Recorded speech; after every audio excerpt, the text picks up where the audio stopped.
قل يا عبادي الذين أسرفوا على أنفسهم لا تقنطوا من رحمة الله. بسم الله الرحمن الرحيم. السلام عليكم ورحمة الله وبركاته.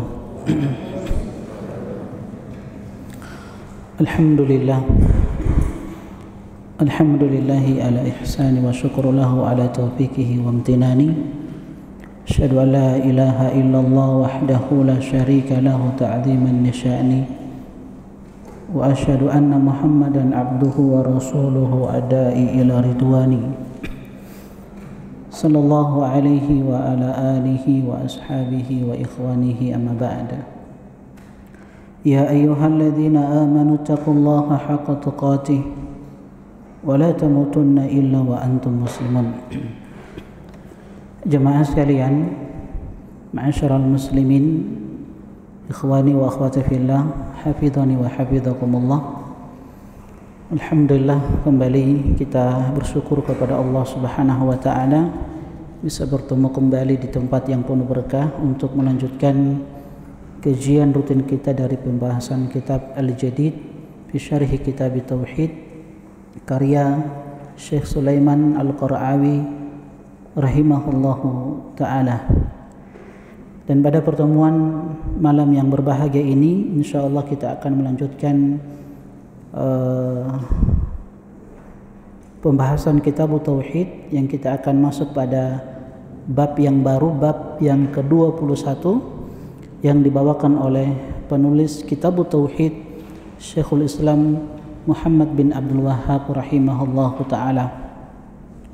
Bab yang ke-21 penulis mengatakan babu ma jaa fi himayatil Mustafa sallallahu alaihi wasallam janabat tauhidi wa saddahu kulli tariqin yusilu ila syirki. Bab tentang keterangan upaya Nabi sallallahu alaihi wasallam di dalam menjaga kemurnian tauhid dan menutup semua jalan-jalan yang mengantarkan kepada kesyirikan. Ikhwani wa akhwati fillah, hafizani wa hafizakumullah.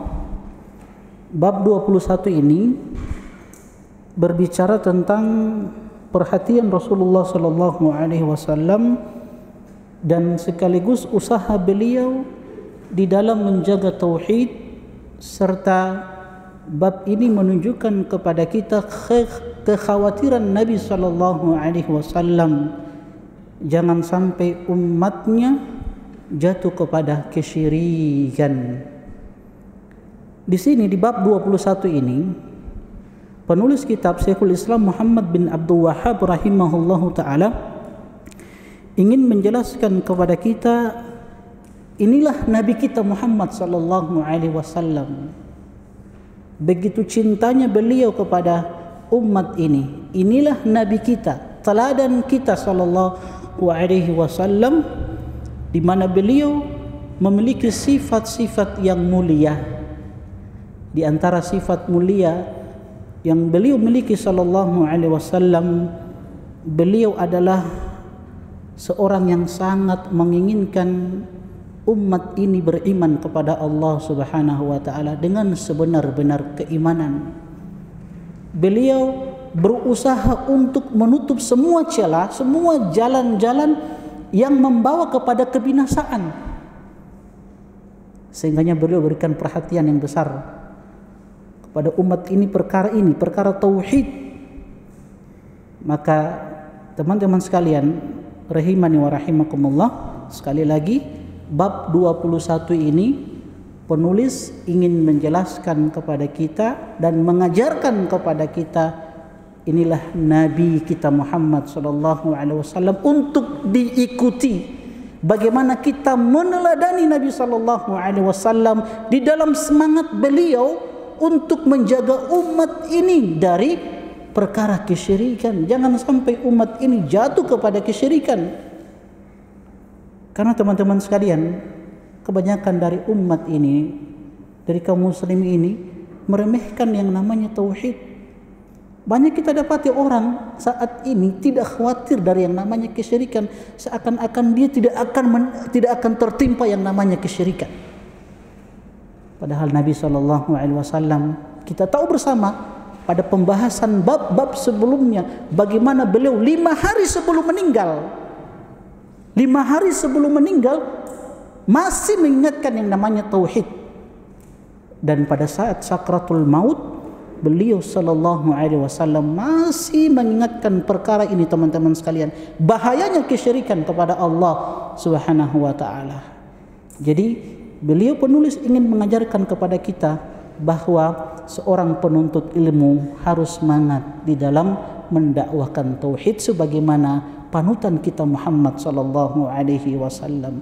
Dan kita akan sebutkan sifat-sifat mulia yang telah Allah Subhanahu wa taala sebutkan tentang nabinya sallallahu alaihi wasallam di dalam surat At-Taubah ayat yang ke-128 yang merupakan dalil yang pertama dibawakan oleh penulis kitab Syekhul Islam Muhammad bin Abdul Wahhab sebagai pendalilan untuk bab yang ke-21 ini. Ma'asyiral muslimin, ikhwani wa akhwati fillah, hafizani wa hafizakumullah. Ada 3 dalil yang dibawakan oleh penulis berkaitan dengan bab 21 ini, perhatian Rasulullah sallallahu alaihi wasallam di dalam menjaga kemurnian tauhid serta menutup semua celah pintu-pintu yang membawa kepada kesyirikan, perkara yang membawa kepada kebinasaan. Dalil yang pertama, antum buka halaman 267 yang punya kitabnya.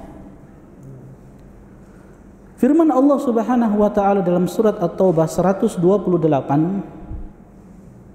Allah Jalla wa Ala berfirman, laqad ja'akum rasulun min anfusikum azizun 'alaihi ma 'anittum harisun 'alaikum bil mu'minina raufur rahim.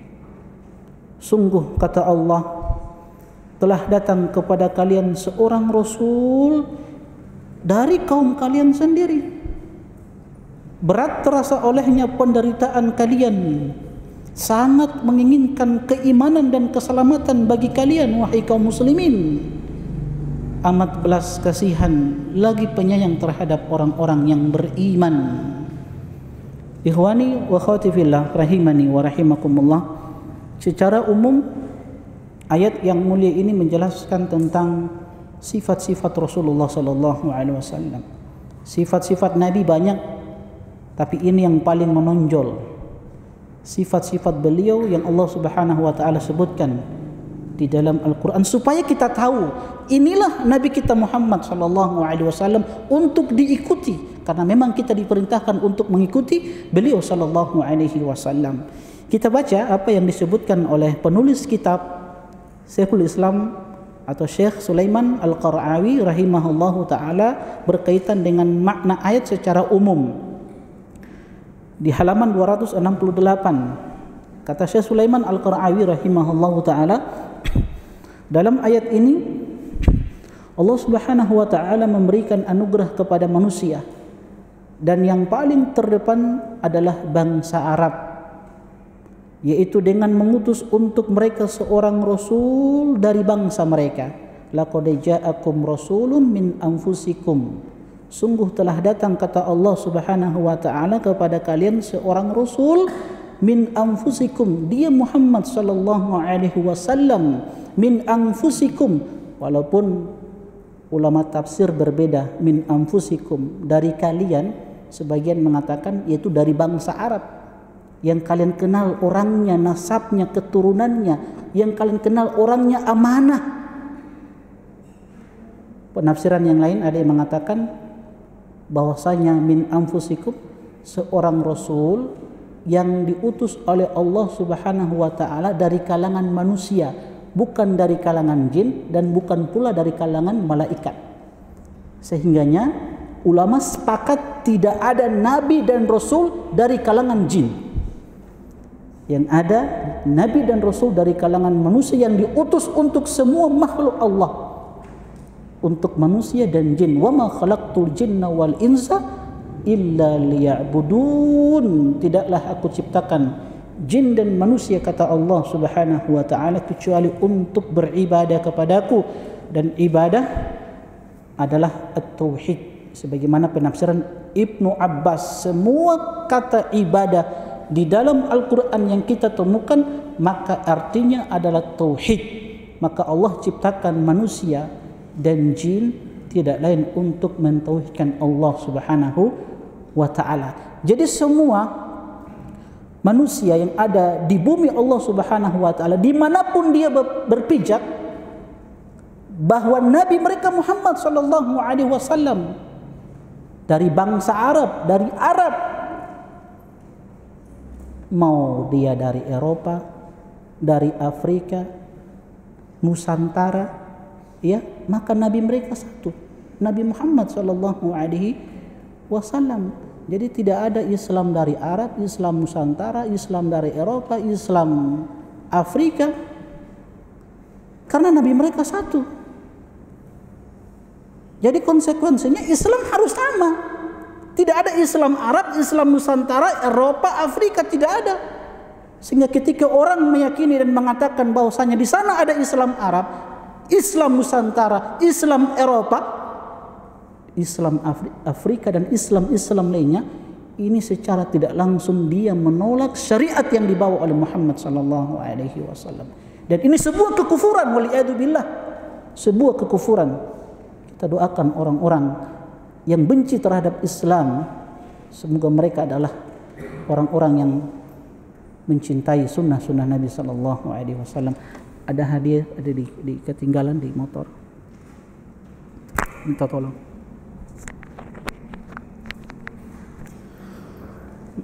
Ma'asyiral muslimin, ikhwani wa akhwati fillah, rahimani wa rahimakumullah. Jadi dalam ayat ini Allah Subhanahu wa taala memberikan anugerah kepada manusia, dan yang paling terdepan adalah bangsa Arab itu sendiri. Laqad manallahu 'alal mu'minina id ba'atha fihim rasulan min anfusihim yatlu 'alaihim ayatihi wa yuzakkihim wa yu'allimuhumul kitaba wal hikmah. Sungguh Allah Subhanahu wa taala telah memberikan anugerah kepada orang-orang yang beriman.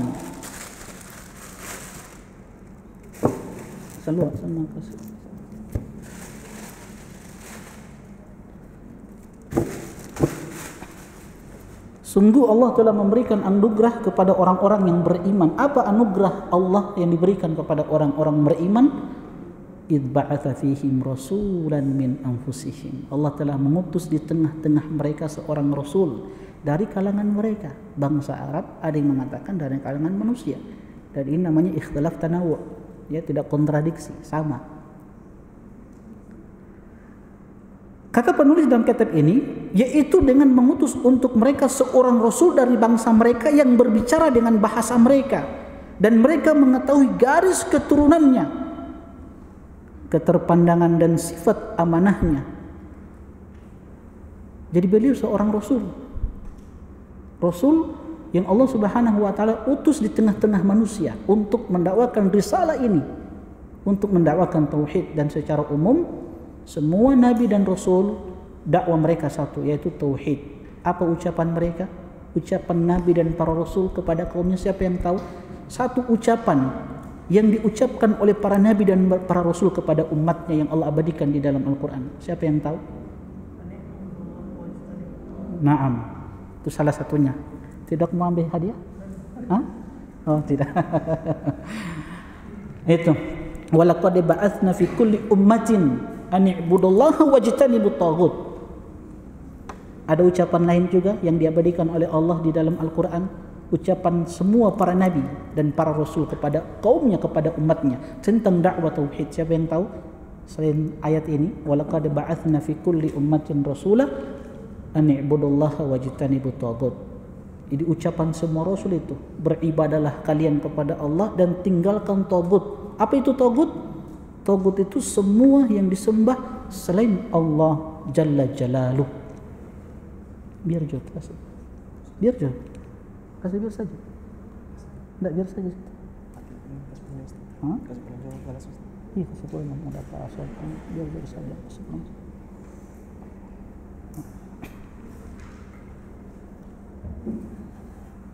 Oke. Apa pertanyaan tadi? Ya, apa ucapan para nabi dan para rasul di ayat yang lain? Siapa yang tahu? Ini ada hadiah yang menanti antum, masya Allah. Siapa yang tahu?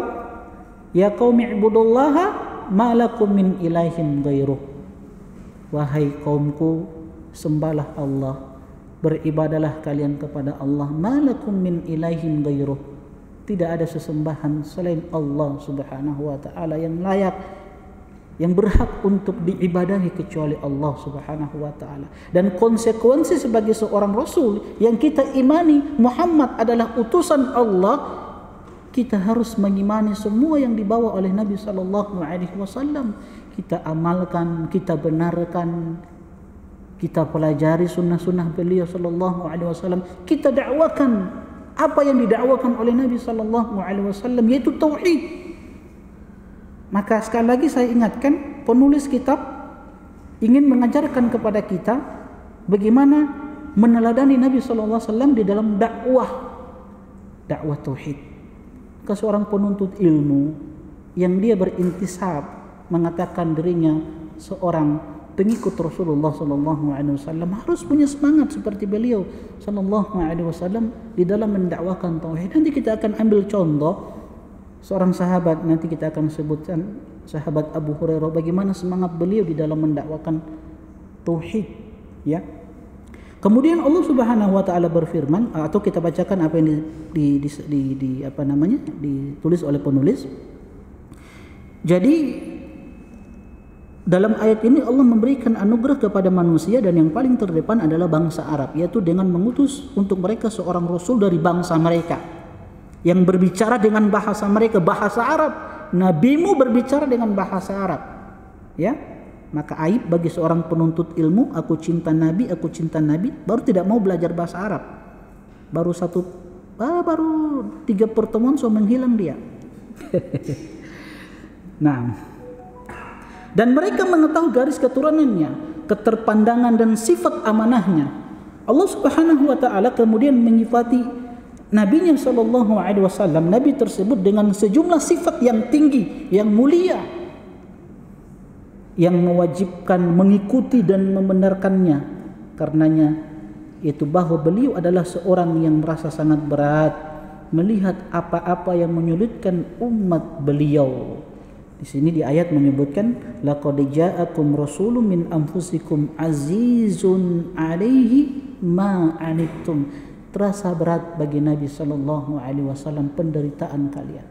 Apa-apa yang menimpa kalian itu terasa berat bagi Nabi sallallahu alaihi wasallam. Makanya Nabi itu selalu memperhatikan sahabat-sahabat beliau sallallahu alaihi wasallam, baik untuk kemaslahatan dunia mereka, kemaslahatan akhirat mereka. Sebagai contoh, Nabi sallallahu alaihi wasallam kalau melihat ada sahabatnya yang miskin, apa yang dilakukan oleh Nabi sallallahu alaihi wasallam? Lihat perhatian Nabi, karena terasa berat bagi Nabi melihat keadaan para sahabat seperti itu. Apa yang dilakukan oleh Nabi? Nabi memotivasi sahabat-sahabat lain untuk bersedekah. Nabi motivasi sahabat-sahabat lain untuk bersedekah. Apalagi yang berkaitan dengan kehidupan akhirat mereka, terkhusus dalam masalah ini. Nabi tidak mau umatnya itu masuk ke dalam neraka. Walaupun kita tahu bersama bahwa akan ada umat beliau sallallahu alaihi wasallam yang masuk ke dalam neraka. Tidak semuanya beriman.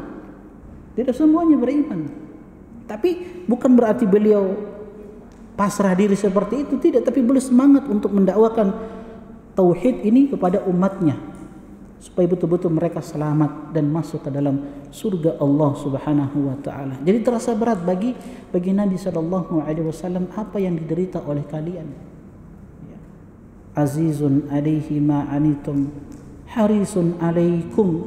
Nabi sallallahu alaihi wasallam ini jadi sifat pertama Nabi sallallahu alaihi wasallam itu sifat pertama terasa berat bagi beliau sallallahu alaihi wasallam. Jadi beliau punya perhatian, punya kasih sayang kepada umat ini, terkhusus kepada sahabat-sahabat beliau radhiyallahu taala anhum ajmain. Sifat kedua, harisun alaikum. Nabi itu sangat semangat di dalam memberikan kebaikan-kebaikan kepada umatnya, terkhusus kepada sahabat-sahabat beliau sallallahu alaihi wasallam. Saya ingin menyebutkan satu hadis.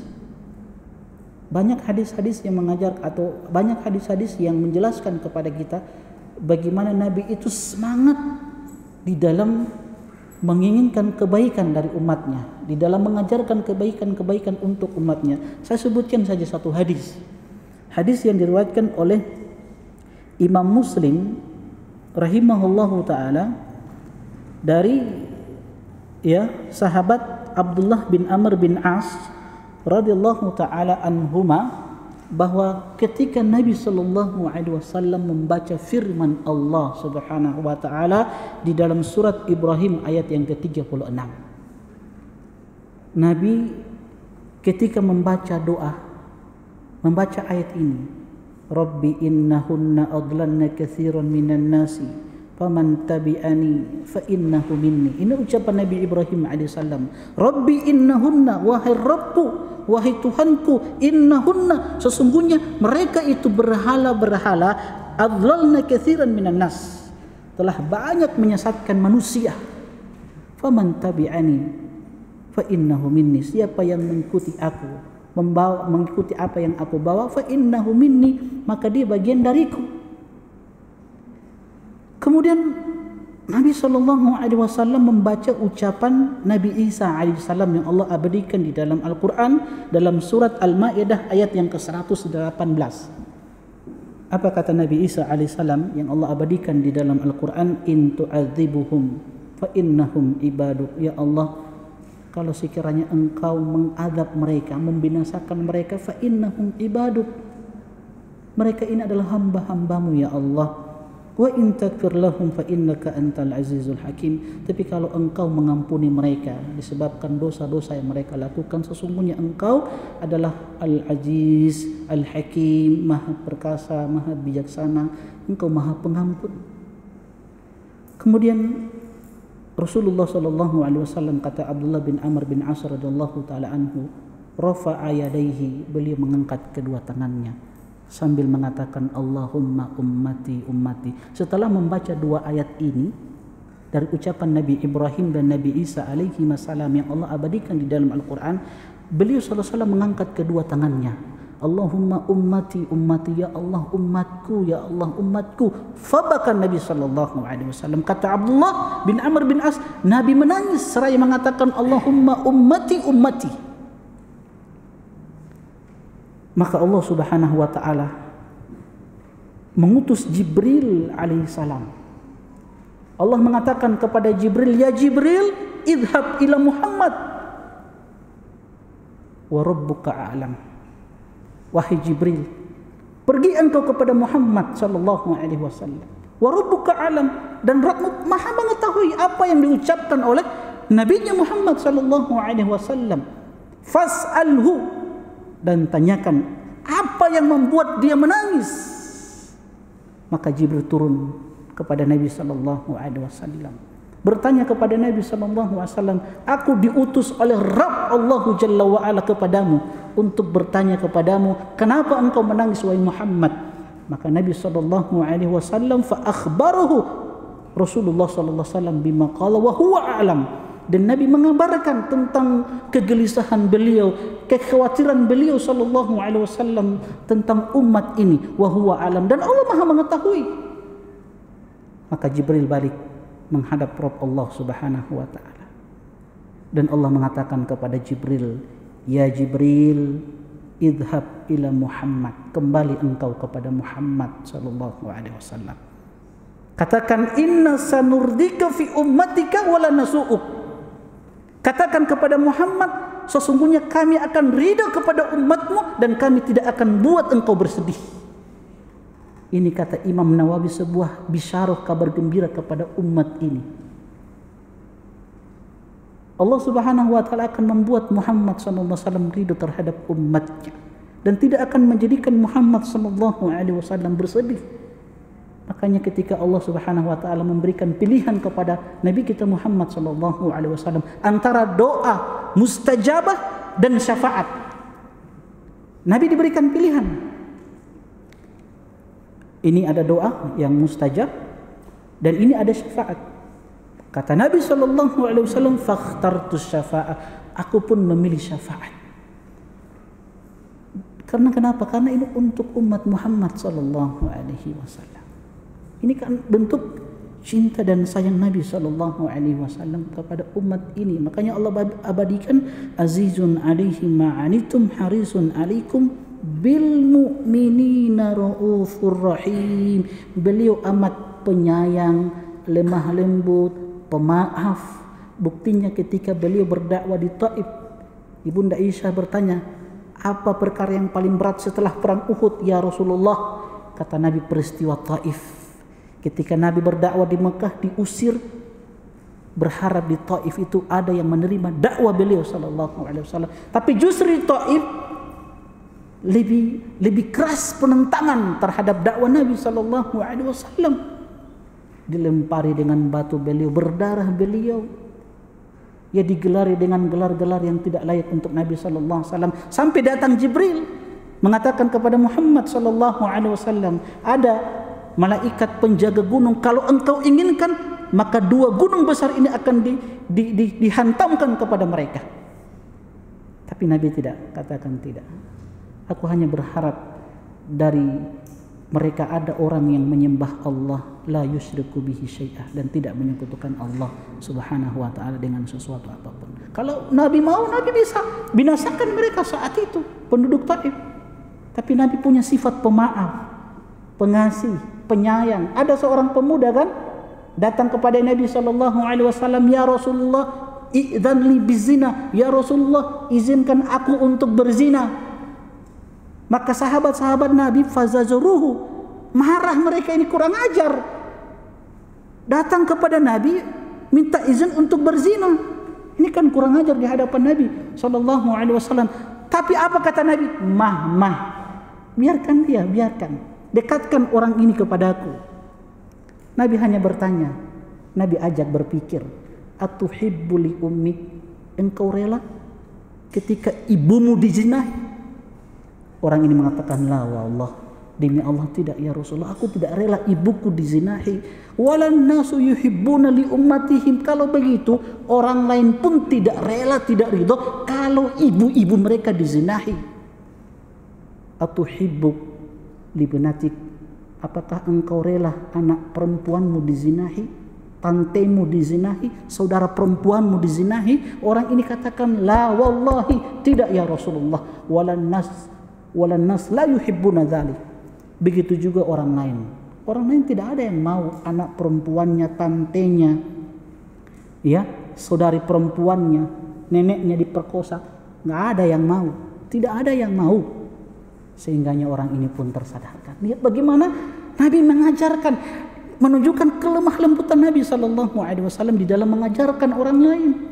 Sehingga Nabi mengambil tangannya, dan Nabi meletakkan tangan Nabi di dada pemuda tersebut seraya berdoa kepada Allah Subhanahu wa taala, Allahumma ighfir dzambahu wa tahhir qalbahu wa hassin farjahu. Ya Allah, ampuni dosa anak muda ini, sucikan hatinya ya Allah, dan jaga kemaluannya. Sehingga pemuda ini pun pergi, tidak melakukan perzinahan. Lihat, ini kelemah lembutan Rasulullah sallallahu alaihi wasallam. Doa ini teman-teman bagus untuk dihafalkan. Ya, bagus untuk dihafalkan ini supaya kita selamat dari segala bentuk perzinahan, maksiat. Ya, untuk ibu-ibu ummahat, hafal doa ini dan ajarkan kepada suami supaya suami tidak bahugel. Iya, apa doanya? Allahumma ighfir dzambi. Antum berdoa, Allahumma ighfir dzambi. Ya Allah, ampuni dosa-dosaku ya Allah. Siapa yang tidak berdosa? Kita ini hamba-hamba pendosa, ya. Hamba pendosa. Allahumma ighfir dzambi, ya Allah ampuni dosaku ya Allah. Kemudian Allah wattahhir qalbi, ya Allah sucikan hatiku ya Allah. Sucikan, bersihkan hatiku dari segala bintik-bintik hitam yang itu membuat hati ini gelap sehingga berat aku beribadah kepadamu. Sucikan hati ini ya Allah supaya betul-betul ikhlas, ya, bisa menerima kebenaran, bisa menerima ayat-ayat yang datang kepadaku, bisa menerima hadis-hadis Nabi sallallahu alaihi wasallam, bisa mengamalkan sunnah-sunnah Nabi sallallahu alaihi wasallam. Wa hasin farji, dan ini yang paling inti, ya Allah jaga kemaluanku ya Allah. Jaga kemaluanku, jangan sampai dia diletakkan pada sesuatu yang diharamkan, kecuali diletakkan pada sesuatu yang dihalalkan kepada istri kita. Ini bagus, doa yang bagus untuk dihafalkan dan selalu kita baca doa ini. Baca cuman pendek, Allahumma ighfir dhanbi wa tahhir qalbi wa hassin farji. Siapa yang hafal doanya? Pendek, 3 kata. Allahumma ighfir dhanbi, ampuni dosaku. Wa tahhir qalbi, sucikan hatiku, bersihkan hatiku. Dan wa hassin farji, dan jaga kemaluanku. Jangan sampai dijatuh pada yang diharamkan oleh Allah Subhanahu wa taala. Siapa yang hafal doanya? Hah? Siapa yang hafal? Hadiah. Hah? Cuman 3 kata. Allahumma ighfir dhanbi wa tahhir qalbi wa hassin farji. Nah, siapa yang hafal? Nah.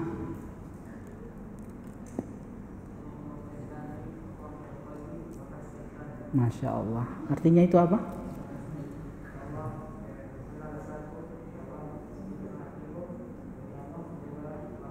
Masya Allah. Barakallahu fiik. Ya, harus banyak.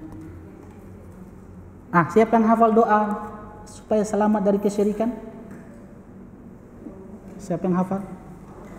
Siapa yang hafal doa yang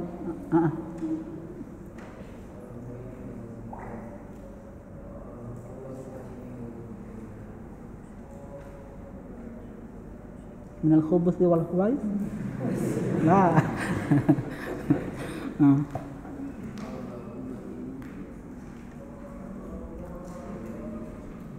Oke, kita azan dulu ya. Sallallahu Nabi Muhammad wa ala alihi wasallam. Jemaah sekalian, ikhwani wa akhwati fillah, hafizuni wa hafizakumullah. Jadi ini beberapa sifat mulia Rasulullah sallallahu alaihi wasallam. Beliau adalah orang yang sangat penyayang, pengasih, pemaaf terhadap umat beliau sallallahu alaihi wasallam, dan masih banyak lagi dalil-dalil yang menyebutkan hal itu. Kata penulis, dan bahwasanya beliau sangat ingin mendatangkan manfaat bagi mereka dan memberikan hidayah bagi mereka, serta bahwasanya beliau sangat kasihan dan sayang kepada mereka. Apa faedah yang bisa kita petik? Pertama, ayat ini menjelaskan nikmat Allah kepada manusia, terutama bangsa Arab, yaitu dengan mengutus sang Nabi Muhammad sallallahu alaihi wasallam yang dengannya Allah menyelamatkan mereka dari segala bentuk kesyirikan yang hina.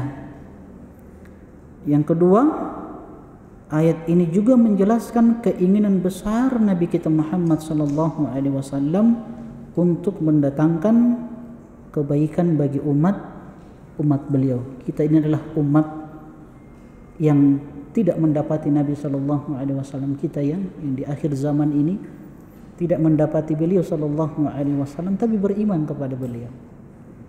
Hanya di dalam hadis Nabi sallallahu alaihi wasallam mengatakan, tuba liman lam yudrikni wa amana bi. Beruntung orang-orang yang tidak mendapatkan diriku, tidak berjumpa denganku, summa amana bi, tapi dia beriman kepadaku. Kita ini saudara-saudara yang dirindukan oleh Rasulullah sallallahu alaihi wasallam. Ketika Nabi mengatakan, waditu anna qad ra'ayna ikhwanana, aku sangat rindu untuk berjumpa dan melihat saudara-saudaraku. Kata para sahabat, ya Rasulullah, alasna ikhwanak, kami ini bukan saudara-saudaramu ya Rasulullah. Nabi katakan, antum ashabi, kalian itu adalah sahabat-sahabatku. Tapi saudara-saudaraku ikhwanuna alladzi lam ya'tu ba'd, orang-orang yang akan datang nanti. Lalu santas sahabat-sahabat bertanya, bagaimana engkau mengenali mereka ya Rasulullah? Nabi hanya mengatakan, aku akan mengenal mereka dari cahaya wudu mereka, yang itu terpancarkan di wajah mereka yang bersinar dan kaki tangan mereka yang bercahaya. Ghurran muhajjalina min atharil wudu.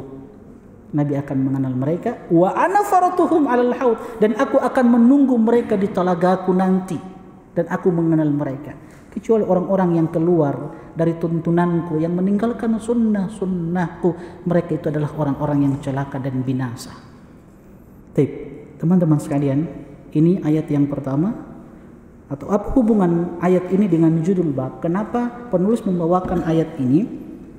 Adalah karena ayat ini menunjukkan keinginan Nabi untuk mendatangkan kebaikan bagi umat beliau, dan ini menuntut usaha beliau menjaga tauhid dan menutup semua pintu-pintu yang mengantarkan kepada kesyirikan. Dan benar beliau telah melakukan itu, di mana beliau melarang mengagungkan kuburan dan mendirikan bangunan, terutama kuburan beliau sendiri sallallahu alaihi wasallam.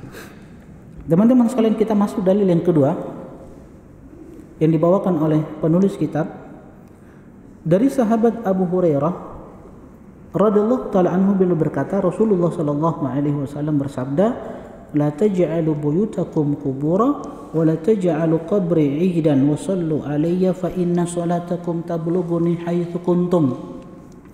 Pesan Nabi sallallahu alaihi wasallam, janganlah kalian jadikan rumah-rumah kalian sebagai kuburan-kuburan, dan janganlah kalian jadikan kuburku sebagai tempat perayaan, sebagai id, dan ucapkanlah salawat untukku, karena sesungguhnya ucapan salawat kalian sampai kepadaku dimanapun kalian berada. Diriwayatkan oleh Abu Daud dengan sanad yang hasan, dan para rawinya adalah para perawi yang thiqat, yang terpercaya.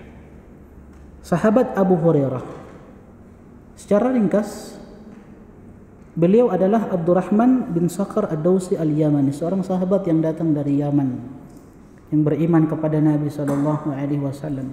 Seorang sahabat yang telah membuktikan kepada kita bagaimana kualitas keislaman seseorang itu, yang tidak diukur dari lamanya seseorang itu masuk Islam. Kalau bahasa kita sekarang, kualitas keislaman seseorang itu tidak dilihat dari senioritas, yang paling lama ngaji, tidak. Kualitas keimanan keislaman seseorang itu dilihat bagaimana semangat dia di dalam mempelajari Islam, bagaimana keikhlasan dia di dalam mengamalkan Islam. Itu ya, untuk mengukur kualitas keislaman seseorang, bukan yang paling lama ngaji. Banyak yang sudah ngaji, yang sudah lama ngaji, tapi sampai saat ini juz 30 belum dihafal. Karena tuh tak sindir lagi noni. Iya, banyak yang sudah lama ngaji, ya, belum kenal apa itu domir. Huwa huma hum, hiya huma hunna, anta antuma antum, anti antuma antuna, ana nahnu. Dia tidak tahu itu. Padahal sudah lama ngaji. Sudah lama ngaji, tapi kitab tauhid belum tamat, belum diselesaikan. Nah, beliau seorang sahabat yang masuk Islam belakangan bersama Nabi sallallahu alaihi wasallam hanya 4 tahun, tidak lama teman-teman sekalian. 4 tahun melazimi Rasulullah sallallahu alaihi wasallam. Makanya beliau adalah seorang sahabat yang faqih, seorang sahabat yang banyak menghafal hadis-hadis Nabi sallallahu alaihi wasallam. Ada 5.000-an hadis yang beliau hafalkan dari Nabi sallallahu alaihi wasallam, karena semangatnya beliau untuk menuntut ilmu. Dan itu dibuktikan hadis tentang syafaat, manusia yang paling yang paling bahagia yang mendapatkan syafaat Nabi di hari kiamat nanti. Siapa yang hafal hadis ini? Ini kan datang dari sahabat Abu Hurairah, kan? Siapa yang hafal hadisnya? Ketika Abu Hurairah bertanya kepada Nabi sallallahu alaihi wasallam, "Man as'adun nas bi syafa'atika yaumal qiyamah ya Rasulullah?" Siapa manusia yang paling bahagia, yang paling beruntung di hari kiamat nanti ya Rasulullah dengan syafaatmu? Apa kata Nabi?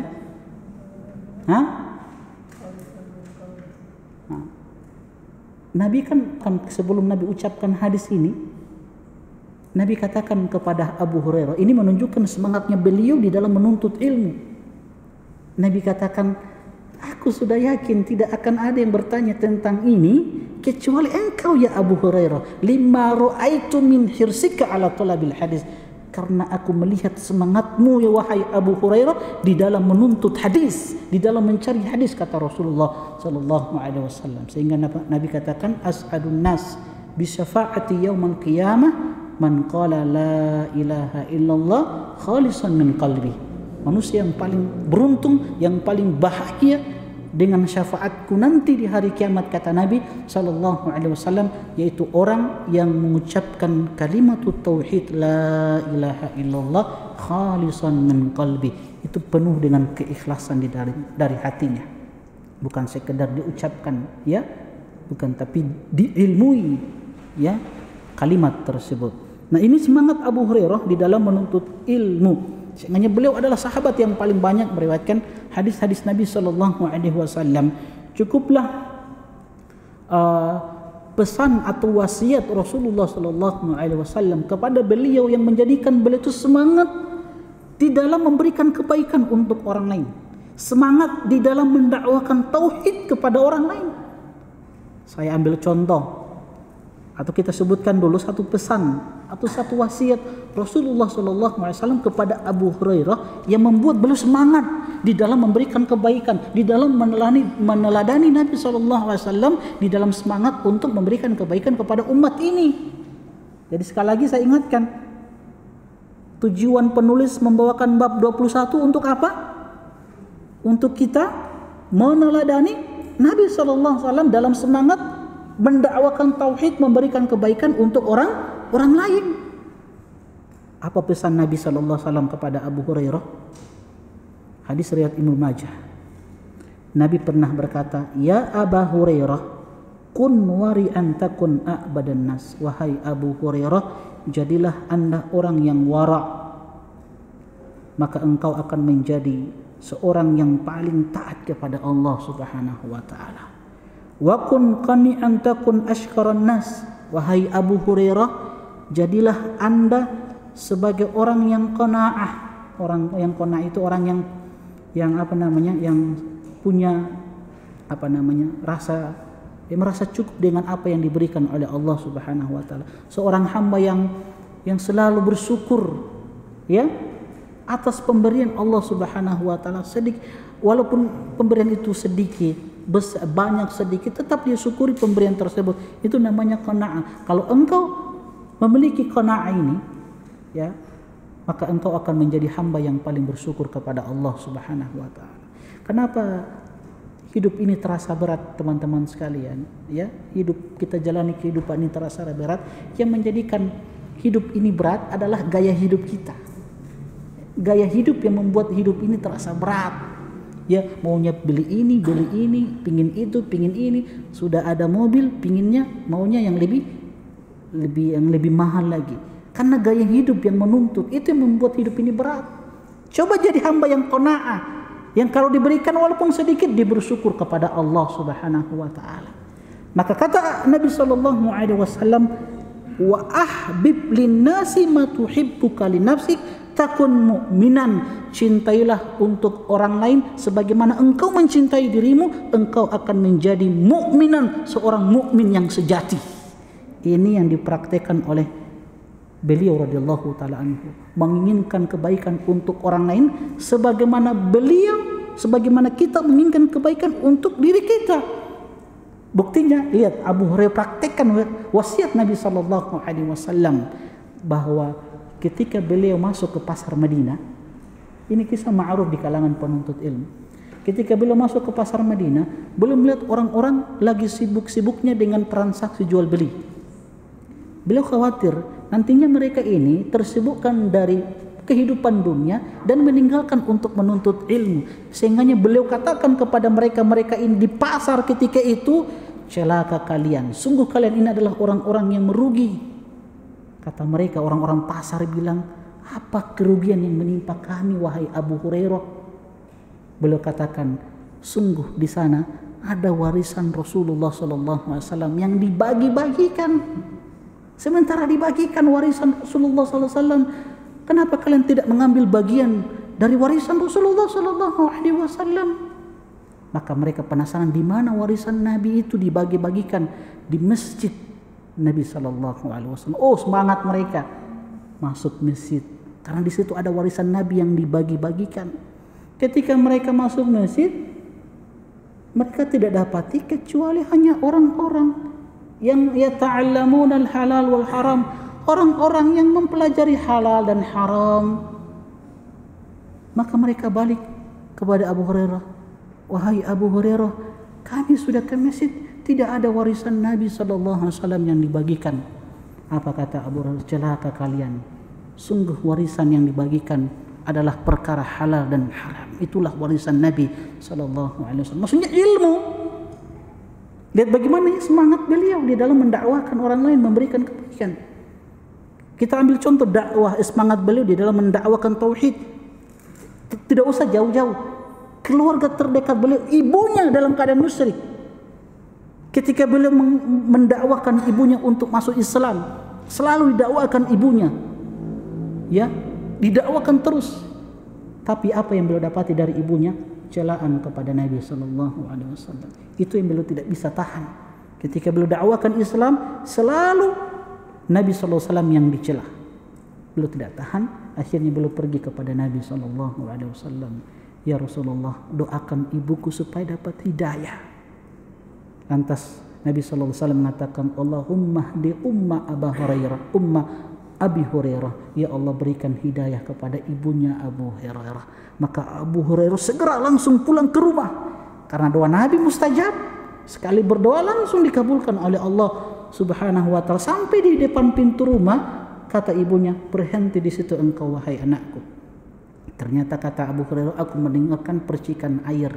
Ternyata ibuku lagi mandi. Setelah mandi, belum menggunakan khimar, menggunakan kerudung, seraya mengatakan asyhadu an la ilaha illallah wa asyhadu anna Muhammadan Rasulullah.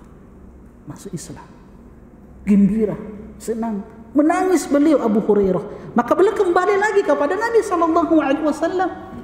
Saking gembiranya beliau itu melihat ibunya masuk Islam, mengucapkan 2 kalimat syahadat yang dengannya seseorang masuk surga kalau diamalkan konsekuensinya.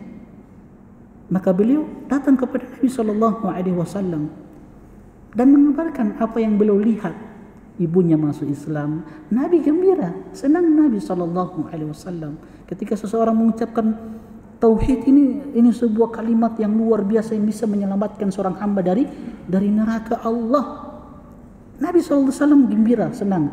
Lantas beliau Abu Hurairah mengatakan kepada Nabi sallallahu alaihi wasallam, "Ya Rasulullah, tolong doakan aku dan ibuku sehingga manusia mencintai aku dan orang tuaku. Dan kami pun mencintai manusia." Maka Nabi SAW berdoa, Allahumma habib ubaidaka hadha ila ibadika al-mu'minin wa habib ilaihimul mu'minin. Ya Allah, buat 2 orang hambamu ini, siapa? Abu Hurairah dan ibunya. Jadikan 2 hambamu ini ya Allah bisa mencintai hamba-hambamu yang beriman, yang soleh. Dan jadikan orang-orang yang soleh, yang beriman mencintai keduanya. Itu doa Nabi sallallahu alaihi wasallam kepada Abu Hurairah dan ibunya. Ini secara ringkas tentang Abu Hurairah, seorang sahabat yang semangat di dalam belajar hadis-hadis Nabi sallallahu alaihi wasallam. Beliau berkata, Rasulullah sallallahu alaihi wasallam bersabda, "La taj'alu buyutakum quburah." Jangan kalian jadikan rumah-rumah kalian sebagai kuburan, dan jangan kalian jadikan kuburku sebagai id. Nanti akan jelaskan tentang id ini. Wa sallu alayya fa inna salatakum tablughuni haitsu kuntum. Dan hendaklah kalian ucapkan salawat untukku, karena sesungguhnya ucapan salawat kalian akan sampai kepadaku dimanapun kalian berada. Nah, apa yang disebutkan oleh Syekh Sulaiman Al-Qarawi, kita baca di halaman 271. Di dalam hadis ini Abu Hurairah radhiyallahu taala anhu mengabarkan kepada kita bahwasanya Nabi sallallahu alaihi wasallam melarang untuk mengosongkan rumah dari berzikir. Berzikir mengingat dan menyebut Allah Subhanahu wa taala dan beribadah kepadanya di dalamnya. Ya, jadi ini larangan. Larangan bagi kita untuk menjadikan rumah itu sebagai kuburan. Maksudnya kuburan itu bukan tempat ibadah, berarti rumah itu jadikan dia tempat ibadah. Makanya Nabi katakan ij'alu min sholatikum fi buyutikum. Jadikan bagian dari sholat kalian itu di rumah kalian. Kalau untuk laki-laki, afdolnya, utamanya sholat sunnah itu di dalam rumahnya. Ya, kalau wanita ya wajib di rumah, kan begitu. Jadikan rumah kalian itu sebagai tempat ibadah, baca Al-Quran di dalamnya, pelajari sunnah-sunnah Nabi Sallallahu Alaihi Wasallam di dalamnya. Jangan kosongkan dia dari ibadah. Kalau kita kosongkan rumah itu dari ibadah, itu seperti kuburan. Allah mengingatkan kepada istri-istri Nabi sallallahu alaihi wasallam, "Wadhkurna ma yutla fi buyutikunna min ayatillahi wa hikmah." Ingatlah wahai istri-istri Nabi, apa yang dibacakan oleh Nabi kalian Muhammad sallallahu alaihi wasallam, suami kalian. Ma yutla fi buyutikunna, apa yang dibacakan di rumah-rumah kalian, min ayatillah wal hikmah, dari ayat-ayat Allah dan hikmah. Apa hikmah di sini?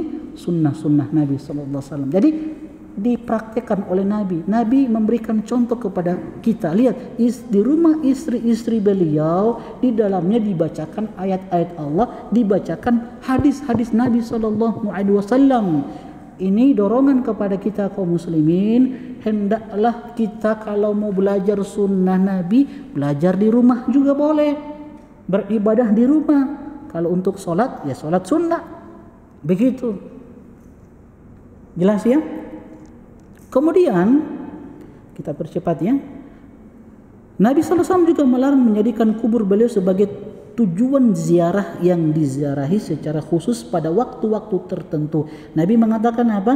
Wala taj'alu qabri idan, jangan jadikan kuburanku sebagai id. Apa artinya id? Sesuatu yang berulang kan? Sesuatu yang berulang. Artinya para ulama menyebutkan bentuk-bentuk seseorang itu menjadikan kuburan Nabi SAW sebagai id. Pertama, ada orang yang bolak-balik ke kuburan Nabi SAW untuk berselawat. Ya, jadi kalau mau bersalawat dia datang ke kuburan Nabi SAW.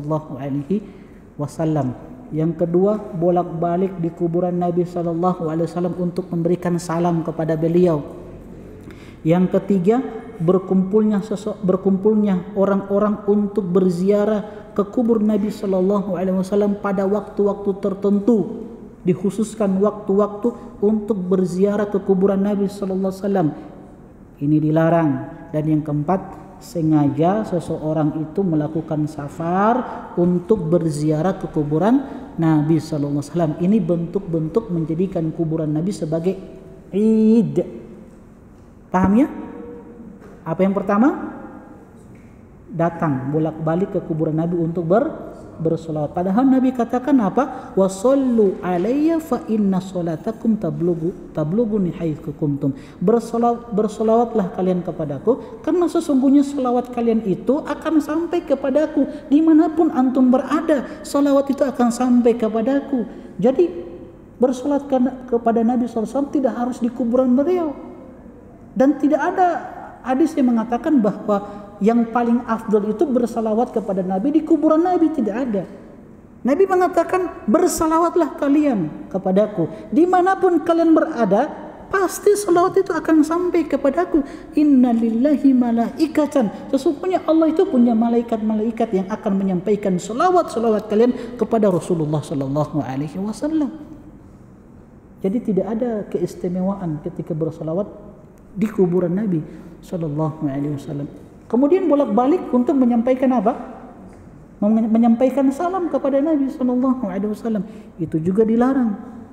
Sebab tidak ada dari sahabat-sahabat seperti itu.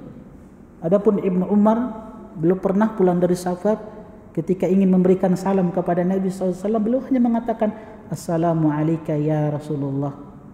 Ya. Kemudian beliau bergeser sedikit. Kuburan siapa? Assalamu alayka ya Abu Bakar. Abu Bakar. Kemudian bergeser sedikit kuburannya, assalamu alayka ya abata, keselamatan atasmu hai bapakku. Ibnu Umar kan bapaknya Umar, kan begitu. Abdullah bapaknya Umar.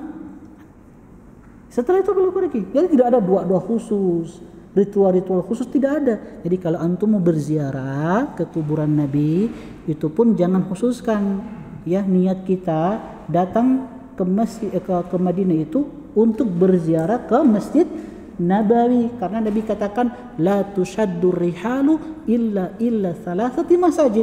Tidak boleh melakukan safar untuk sebuah ibadah kecuali untuk 3 masjid. Masjidil Haram wa Masjid hadza, masjidku ini, maksudnya Masjid Nabawi dan Masjidil Aqsa. Cuma 3 masjid ini. Kalau antum melakukan safar untuk sebuah ibadah, maka tidak boleh antum safar untuk tujuan ibadah ke masjid-masjid lainnya kecuali hanya kepada 3 masjid ini. Masjidil Haram, Masjid Nabawi, dan Masjidil Aqsa. Masjid Nabawi, ya, kita datang berziarah ke sana, kemudian kita datang ke kuburan Nabi sallallahu alaihi wasallam. Di situ kita memberikan salam kepada beliau sallallahu alaihi wasallam. Setelah itu pulang. Tidak ada ritual-ritual khusus, doa-doa khusus. Antum kalau pergi umroh, pergi haji, antum akan dapatkan sesuatu yang ajib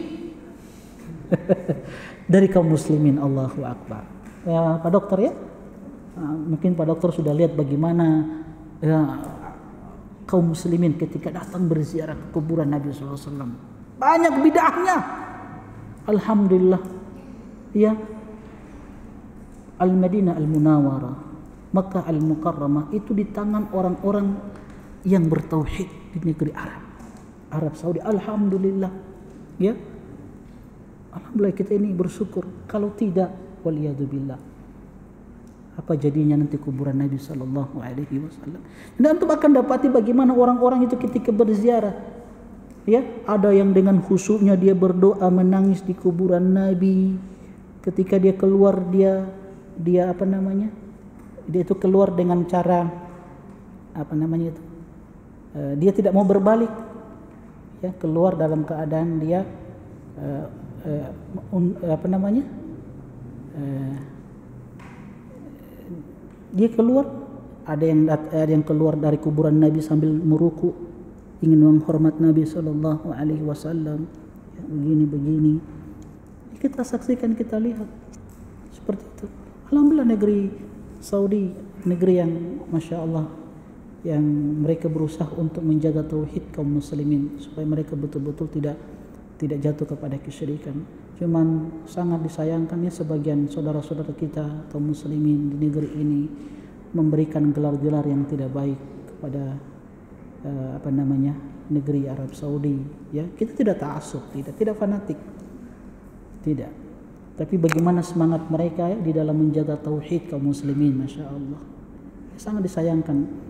Ada yang mengatakan sampai membenci Islam Arab, Islam radikalisme dari Arab.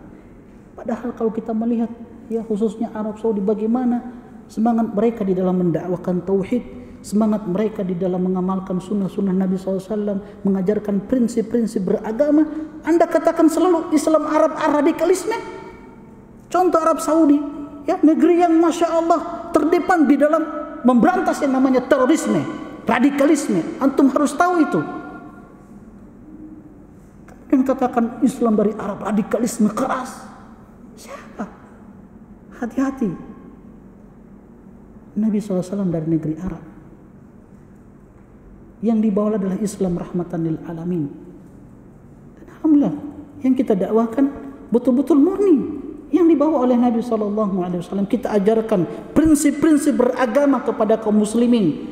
Bagaimana menghargai kaum muslimin, menjaga darah kaum muslimin. Kita ajarkan prinsip beragama untuk taat dan sami'na, untuk dengar dan taat kepada pemerintah kaum muslimin, tidak memberontak. Ini prinsip-prinsip beragama ini. Ini warisan Nabi SAW yang diajarkan kepada kita. Ya, maka sangat disayangkan. Masih ada waktu. Gimana? Mau lanjut? 10 menit lagi ya. Oke, kita percepat saja. Tapi kita baca, Nabi SAW kemudian memerintahkan untuk membaca salawat untuk beliau, sembari menjelaskan bahwa bacaan salawat dari orang muslim pasti sampai kepada beliau siapapun dan dimanapun dia berada. Apa faedah yang bisa kita petik? Haramnya mengosongkan rumah dari ibadah kepada Allah. Jadi haramnya, hukumnya mengosongkan rumah dari ibadah kepada Allah. Minimal antum baca Al-Quran di rumah. Sehari itu 1 lembar. Antum baca, berikan bagian dari bacaan Al-Quran antum dan sholat antum di rumah. Sholat sunnah sesekali kerjakan di rumah, bacaan Al-Quran di rumah. Jangan kosongkan rumah itu dari ibadah kepada Allah. Sebagaimana yang dipraktekkan oleh Nabi yang tadi kita bacakan. Di dalam ayat Allah mengatakan, وَذْكُرْنَا مَا يُتْلَى فِي بُيُوتِكُنَّ مِنْ آيَاتِ اللَّهِ وَالْحِكْمَةِ. Yang kedua, haramnya mengerjakan sholat di kuburan. haramnya menziarahi kubur Nabi sallallahu alaihi wasallam secara khusus di waktu tertentu, dan begitu pula menziarahi setiap kubur. Ya, kalau kita khususkan waktu-waktu tertentu itu tidak boleh. Jangan bilang kita haramkan ziarah kubur lagi. Wajibnya membaca salawat untuk Nabi sallallahu alaihi wasallam. Yang kelima, bacaan salawat dan salam untuk Nabi sallallahu alaihi wasallam pasti sampai kepada beliau dimanapun tempat orang yang bersalawat itu berada. Yang keenam, orang-orang yang telah meninggal dunia mendapatkan manfaat dari orang-orang yang masih hidup. Itu tujuan ziarah kan, yang telah kita sampaikan pada pertemuan sebelumnya, bahwa tujuan ziarah itu kita mendoakan si mayit agar dia mendapatkan ampunan dan rahmat dari Allah Subhanahu wa taala. Bukan kita minta-minta di situ, minta berkah di situ, minta anak di situ, minta pangkat jabatan di situ di kuburan, tidak. Kita doakan dia, Allahumma ighfir lahu warhamhu wa'afihi wa'fu anhu, dan seterusnya, doa yang diajarkan oleh Nabi sallallahu alaihi wasallam. Hubungan hadis ini dengan judul bab dan tauhid adalah karena hadis ini menunjukkan haramnya menjadikan kubur Nabi sebagai tempat berkumpul, dan hal itu sebagai usaha menjaga kemurnian tauhid dan menutup setiap jalan yang mengantarkan kepada kesyirikan. Kemudian dalil yang terakhir, kita percepat ya dalil yang terakhir karena sama sebenarnya intinya, masih ada 7 menit ya. Dalil yang terakhir dari Ali bin Al-Husain rahimahullahu ta'ala. Ali bin Al-Husain, siapa beliau? Coba lihat di catatan kaki. Syekh Sulaiman memberikan komentarnya. Beliau adalah Ali bin Al-Husain bin Ali bin Abi Thalib yang dikenal dengan Ali Zainal Abidin. Dia adalah salah seorang yang paling utama dan berilmu, wafat pada tahun 93 Hijriah. Jadi beliau adalah keturunan Rasulullah sallallahu alaihi wasallam, ahlu bait. Bapak beliau adalah cucu Nabi sallallahu alaihi wasallam, Husain.